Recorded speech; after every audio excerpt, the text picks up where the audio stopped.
जानवरों में गधा सबसे ज्यादा बुद्धिहीन समझा जाता है।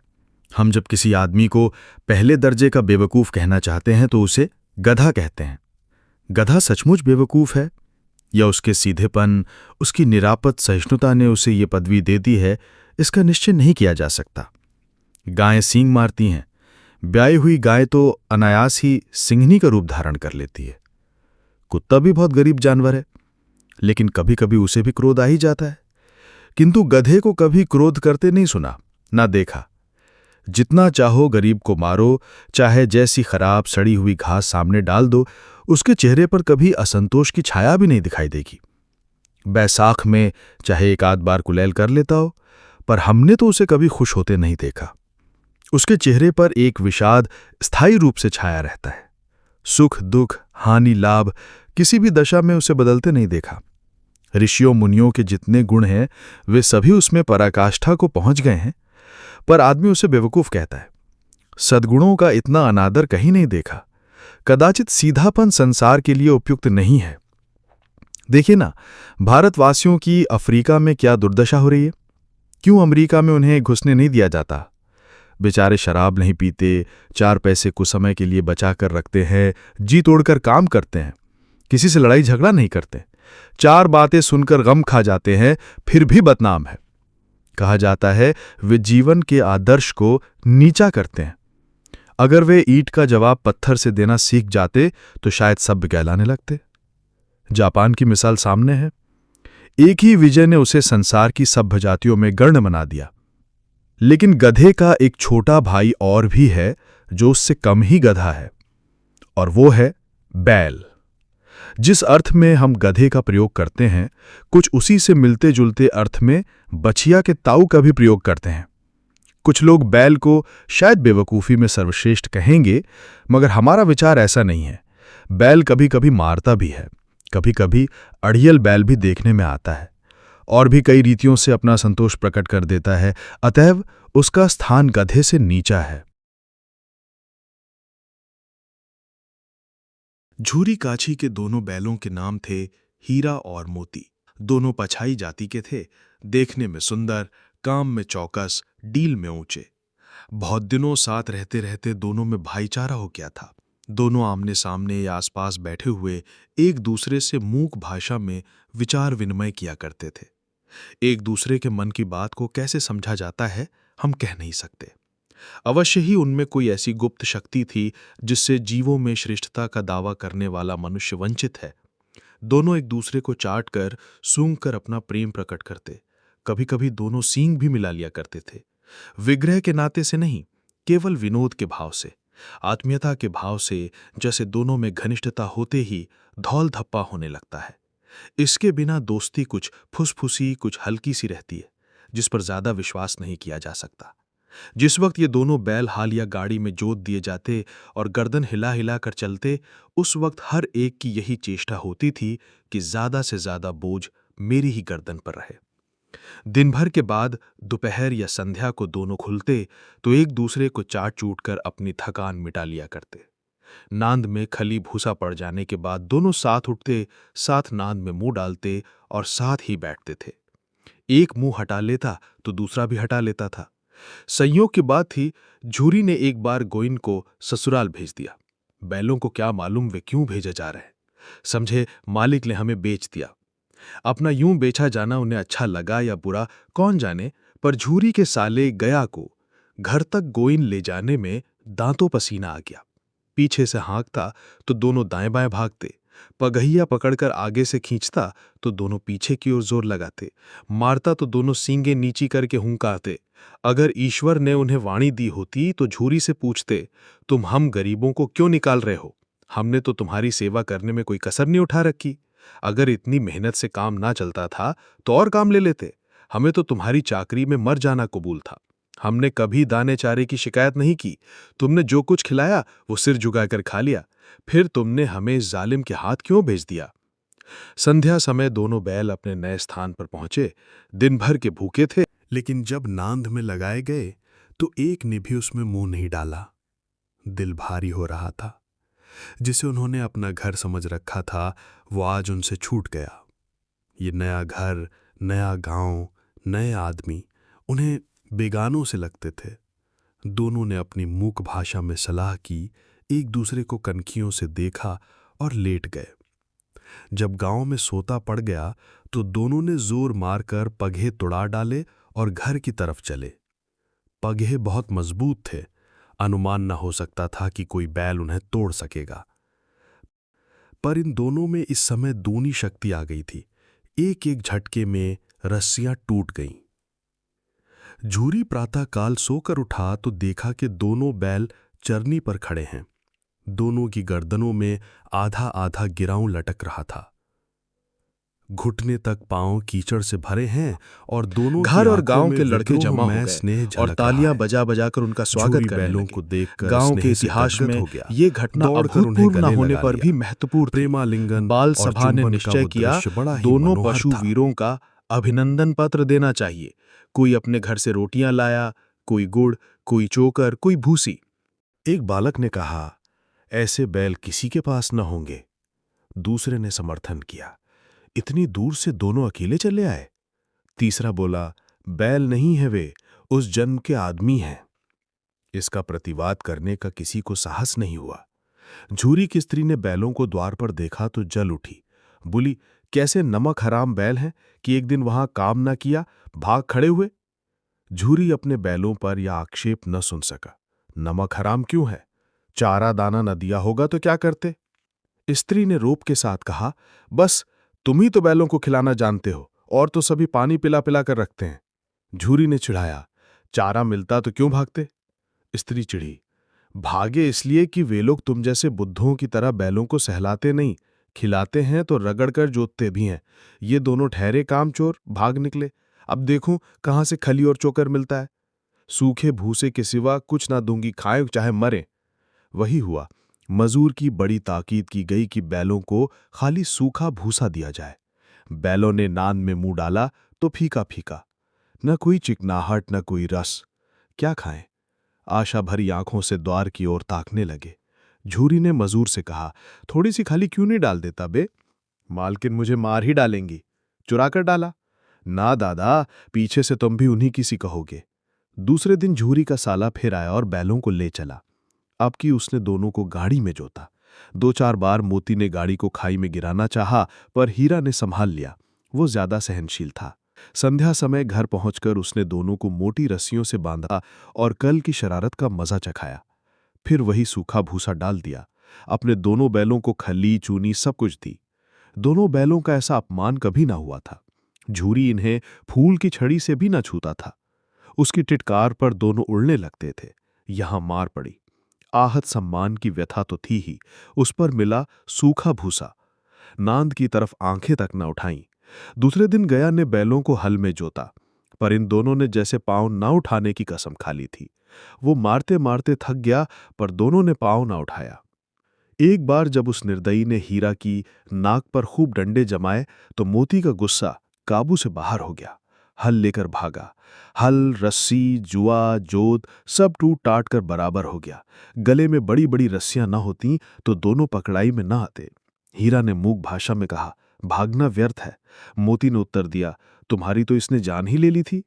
अब की बड़ी मार पड़ेगी, पड़ने दो। बैल का जन्म लिया है तो मार से कहां तक बचेंगे। गया 2 आदमियों के साथ दौड़ा आ रहा है। दोनों के हाथों में लाठियां हैं। मोती बोला, कहो तो दिखा दूं कुछ मजा मैं भी। लाठी लेकर आ रहा है।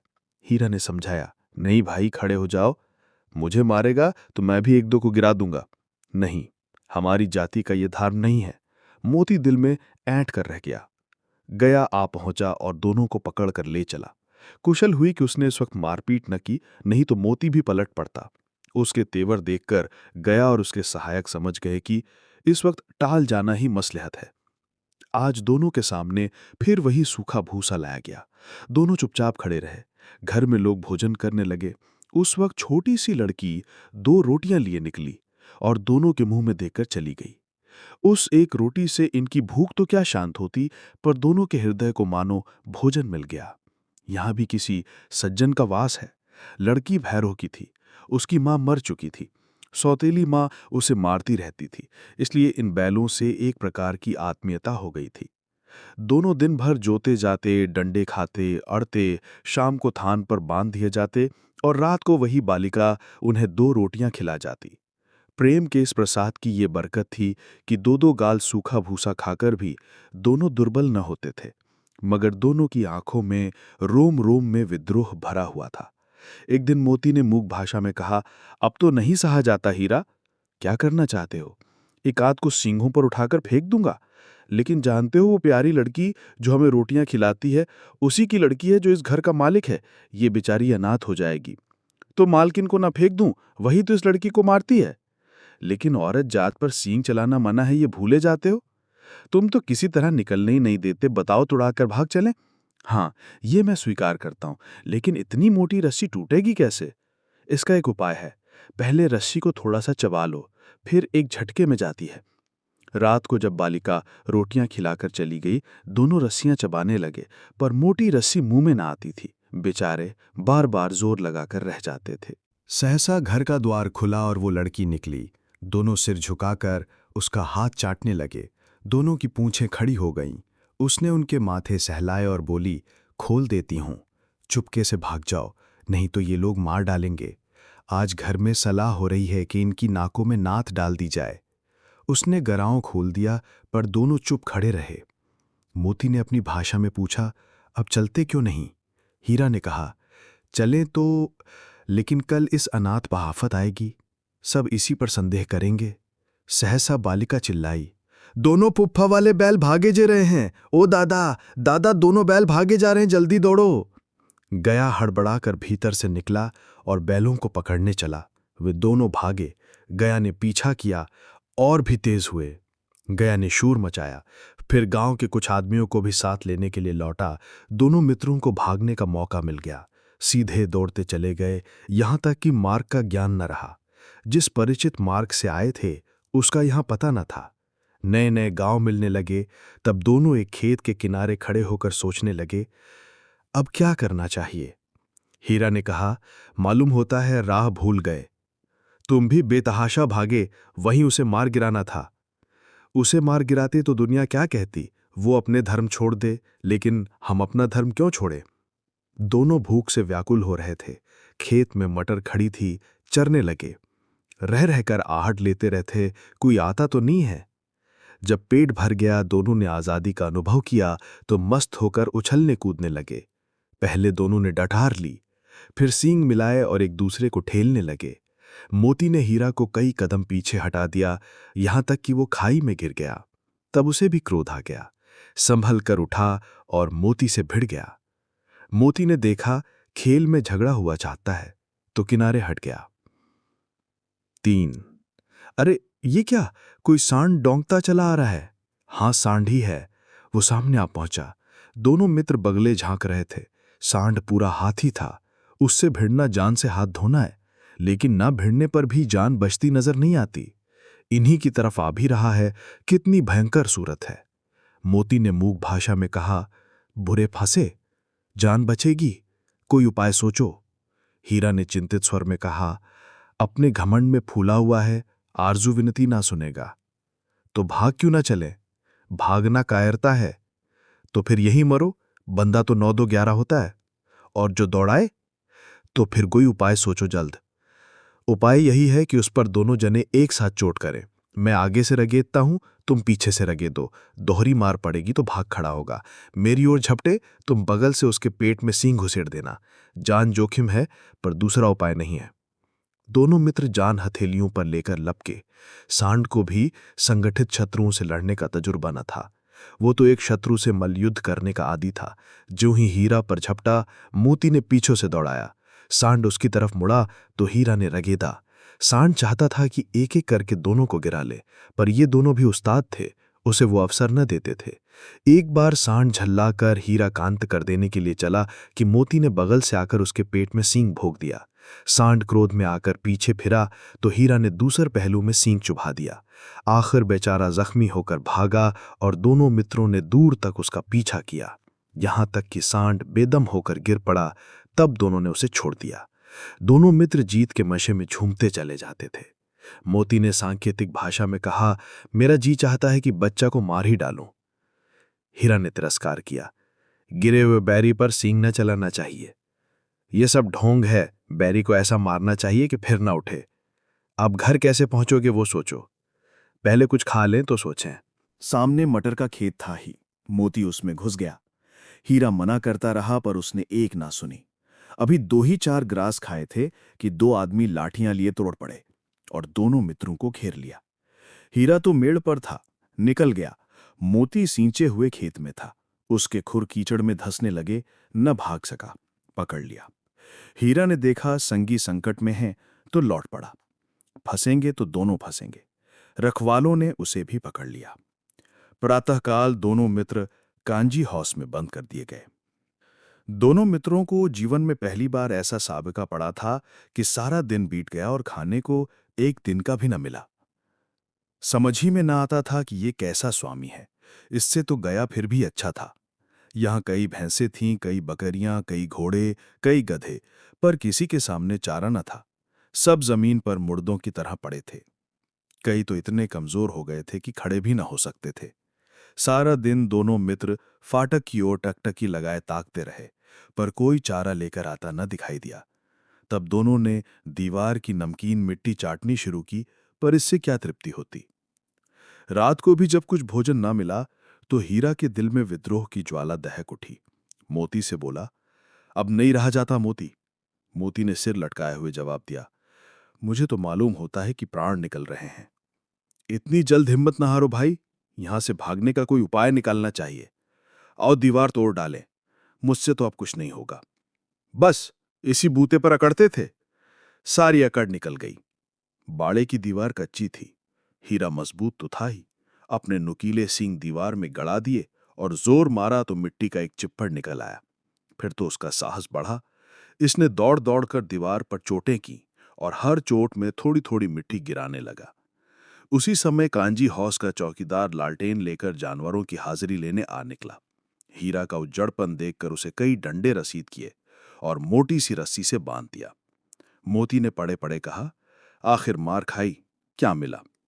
अपने बूते भर जोर तो मार दिया। ऐसा जोर मारना किस काम का कि और बंधन में पड़ गए? जोर तो मारता ही जाऊंगा, चाहे कितने ही बंधन पड़ते जाएं। जान से हाथ धोना पड़ेगा, कुछ परवाह नहीं, यूं भी तो मरना ही है। सोचो, दीवार खुद जाती तो कितनी जानें बच जाती। इतने भाई यहां बंद हैं, किसी की देह में जान नहीं है। 2-4 दिन यही हाल रहा तो सब मर जाएंगे। हाँ, ये बात तो है। अच्छा तुला, फिर मैं भी जोर लगाता हूं। मोती ने भी दीवार में उसी जगह सींग मारा। थोड़ी सी मिट्टी गिरी और फिर हिम्मत बढ़ी। फिर तो वो दीवार में सींग लगाकर इस तरह जोर करने लगा मानो किसी प्रतिद्वंदी से लड़ रहा है। आखिर कोई 2 घंटे की जोर आजमाई के बाद दीवार ऊपर से लगभग 1 हाथ गिर गई। उसने दूनी शक्ति से दूसरा धक्का मारा तो आधी दीवार गिर पड़ी। दीवार का गिरना था कि अधमरे से पड़े हुए सभी जानवर चेत उठे। तीनों घोड़ियां सरपट भाग निकलीं, फिर बकरियां निकलीं।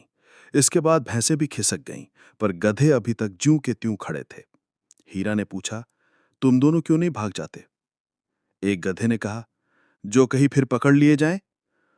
तो क्या हर्ज है, अभी तो भागने का अवसर है। हमें तो डर लगता है, हम यहीं पड़े रहेंगे। आधी रात से ऊपर जा चुकी थी। दोनों गधे अभी तक खड़े सोच रहे थे कि भागें या ना भागें, और मोती अपने मित्र की रस्सी तोड़ने में लगा हुआ था। जब वो हार गया तो हीरा ने कहा, तुम जाओ, मुझे यहीं पड़ा रहने दो, शायद कहीं भेंट हो जाए। मोती ने आंखों में आंसू लाकर कहा, तुम मुझे इतना स्वार्थी समझते हो हीरा? हम और तुम इतने दिनों एक साथ रहे हैं, आज तुम विपत्ति में पड़ गए तो मैं तुम्हें छोड़कर अलग हो जाऊं? हीरा ने कहा, बहुत मार पड़ेगी, लोग समझ जाएंगे ये तुम्हारी शरारत है। मोती ने गर्व से बोला, जिस अपराध के लिए तुम्हारे गले में बंधन पड़ा, उसके लिए अगर मुझे मार पड़े तो क्या चिंता। इतना तो हो ही गया कि 9-10 प्राणियों की जान बच गई, वे सब तो आशीर्वाद देंगे। ये कहते हुए मोती ने दोनों गधों को सींगों से मार मार कर बाड़े के बाहर निकाला और तब अपने बंधु के पास आकर सो रहा। भोर होते ही मुंशी और चौकीदार तथा अन्य कर्मचारियों में कैसी खलबली मची, इसके लिखने की जरूरत नहीं। बस इतना ही काफी है कि मोती की खूब मरम्मत हुई और उसे भी मोटी रस्सी से बांध दिया गया। 1 सप्ताह तक दोनों मित्र वहां बंधे पड़े रहे। किसी ने चारे का एक तृण भी न डाला। हाँ, एक बार पानी दिखा दिया जाता था, यही उनका आधार था। दोनों इतने दुर्बल हो गए थे कि उठा तक न जाता था। ठठरियां निकल आई। एक दिन बाड़े के सामने डुग्गी बजने लगी और दोपहर होते होते वहां 50-60 आदमी जमा हो गए। तब दोनों मित्र निकाले गए और उनकी देखभाल होने लगी। लोग आकर उनकी सूरत देखते और मन फीका करके चले जाते। ऐसे मृतक बैलों का कौन खरीदार होता। सहसा एक दढ़ियल आदमी आया, जिसकी आंखें लाल थीं और मुद्रा अत्यंत कठोर, और दोनों मित्रों के कूल्हों में उंगली गोदकर मुंशी जी से बातें करने लगा। उसका चेहरा देखकर अंतर्ज्ञान से दोनों मित्रों के दिल कांप उठे। वो कौन है और उन्हें क्यों टटोल रहा है, इस विषय में उन्हें कोई संदेह ना हुआ। दोनों ने एक दूसरे को भीत नेत्रों से देखा और सिर झुका लिया। हीरा ने कहा, गया के घर से नाहक भागे, अब तो जान न बचेगी। मोती ने अश्रद्धा के भाव से उत्तर दिया, कहते हैं भगवान सबके ऊपर दया करते हैं, उन्हें हमारे ऊपर दया क्यों नहीं आती। भगवान के लिए हमारा जीना मरना दोनों बराबर है। चलो अच्छा ही है, कुछ दिन उसके पास तो रहेंगे। एक बार भगवान ने उस लड़की के रूप में हमें बचाया था, क्या अब ना बचाएंगे। यह आदमी छुरी चलाएगा, देख लेना। तो क्या चिंता है, मांस खाल सींग हड्डी सब किसी के काम आ जाएंगे। नीलाम हो जाने के बाद दोनों मित्र उस दढ़ियल के साथ चले। दोनों की बोटी बोटी कांप रही थी, बेचारे पांव तक न उठा सकते थे, पर भय के मारे गिरते पड़ते भागे जाते थे, क्योंकि वो जरा भी चाल धीमी हो जाने पर डंडा जमा देता था। राह में गाय बैलों का एक रेवड़ हरे भरे हार में चढ़ता नजर आया। सभी जानवर प्रसन्न थे, चिकने चपल, कोई उछलता था, कोई आनंद से बैठा पागुर करता था। कितना सुखी जीवन था इनका, पर कितने स्वार्थी हैं सब। किसी को चिंता नहीं कि उनके दो भाई बधिक के हाथ पड़े कैसे दुखी हैं। सहसा दोनों को ऐसा मालूम हुआ कि ये परिचित राह है। हाँ, इसी रास्ते से गया उन्हें ले गया था। वही खेत, वही बाग, वही गांव मिलने लगे। प्रतिक्षण उनकी चाल तेज होने लगी। सारी थकान, सारी दुर्बलता गायब हो गई। आह, ये लो, अपना ही हार आ गया। इसी कुएं पर हम पुर चलाने आया करते थे, यही कुआं है। मोती ने कहा, हमारा घर नगीच आ गया है। हीरा बोला, भगवान की दया है, मैं तो अब घर भागता हूं। ये जाने देगा, इसे मैं मार गिराता हूं। नहीं नहीं, दौड़कर थान पर चलो, वहां से आगे हम न जाएंगे। दोनों उन्मत्त होकर बछड़ों की तरह कुलेलें करते हुए घर की ओर दौड़े। वो हमारा थान है। दोनों दौड़कर अपने थान पर आकर खड़े हो गए। दढ़ियल भी पीछे पीछे दौड़ा चला आता था। झूरी द्वार पर बैठा धूप खा रहा था। बैलों को देखते ही दौड़ा और उन्हें बारी बारी से गले लगाने लगा। मित्रों की आंखों से आनंद के आंसू बहने लगे। एक झूरी का हाथ चाट रहा था। दड़ियल ने जाकर बैलों की रस्सियां पकड़ ली। झूरी ने कहा, मेरे बैल हैं। तुम्हारे बैल कैसे हैं? मैं मवेशी खाने से नीलाम लिया आता हूं। मैं तो समझाऊं चुराए लिया आते हो। चुपके से चले जाओ। मेरे बैल हैं, मैं बेचूंगा तो बिकेंगे। किसी को मेरे बैल नीलाम करने का क्या अधिकार है? जाकर थाने में रिपोर्ट कर दूंगा। मेरे बैल हैं, इसका सबूत यह है कि मेरे द्वार पर खड़े हैं। दड़ियल झल्लाकर बैलों को जबरदस्ती पकड़ ले जाने के लिए बढ़ा। उसी वक्त मोती ने सींग चलाया। दड़ियल पीछे हटा। मोती ने पीछा किया। दड़ियल भागा, मोती पीछे दौड़ा। गांव के बाहर निकल जाने पर वो रुका, पर खड़ा दड़ियल का रास्ता देख रहा था। दड़ियल दूर खड़ा धमकियां दे रहा था, गालियां निकाल रहा था, पत्थर फेंक रहा था, और मोती विजयी शूर की भांति उसका रास्ता रोके खड़ा था। गांव के लोग ये तमाशा देखते थे और हंसते थे। जब दड़ियल हार कर चला गया तो मोती अकड़ता हुआ लौटा। हीरा ने कहा, मैं तो डर गया था कि कहीं तुम गुस्से में आकर मार न बैठो। अगर वो मुझे पकड़ता तो मैं बेमारे न छोड़ता। अब ना आएगा? आएगा तो दूर से ही खबर लूंगा, देखूं कैसे ले जाता है। जो गोली मरवा दे, मर जाऊंगा, पर उसके काम ना आऊंगा। हमारी जान को कोई जान ही नहीं समझता, इसलिए कि हम इतने सीधे हैं। जरा देर में नांदों में खली, भूसा, चोकर और दाना भर दिया गया और दोनों मित्र खाने लगे। झूरी खड़ा दोनों को सहला रहा था और 20 लड़के तमाशा देख रहे थे। सारे गांव में उछाह सा मालूम होता था। उसी समय मालकिन आकर दोनों के माथे चूम लिए। तो दोस्तों, ये थी महान उपन्यासकार और कहानीकार मुंशी प्रेमचंद जी की अमर रचना दो बैलों की कथा।